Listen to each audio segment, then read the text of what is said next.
তুমি আমার কাছে অনেকটা বাংলাদেশ ক্রিকেট দলের মতো। যতই বলি খেলা দেখবো না, কিন্তু খেলা শুরু হলে দিন শেষে আর না দেখে পারি না। বাংলাদেশে মাশরাফি বিন মুর্তজা যেমন তার নেতৃত্ব এবং ভালোবাসা দিয়ে সবাইকে সবসময় আগলে রাখতো, ঠিক তেমনি ভাবে আমিও আমার ভালোবাসা দিয়ে তোমাকে সবসময় আগলে রাখতে চাই। লিটন কুমার দাসের ক্লাসিক্যাল ব্যাটিং দেখে সবাই যেমন মুগ্ধ হয়, ঠিক তেমনি ভাবে আমিও আমার ভালোবাসাই তোমাকে মুগ্ধ করতে চাই।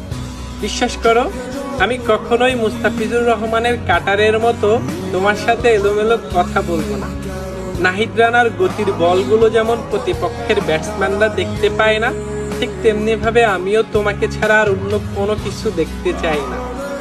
মাহমুদুল্লাহ রিয়াদ যেমন সবসময় প্রতিপক্ষের সাথে একাই লড়াই করত, ঠিক তেমনি ভাবে আমিও তোমার জন্য সবার সাথে লড়াই করব।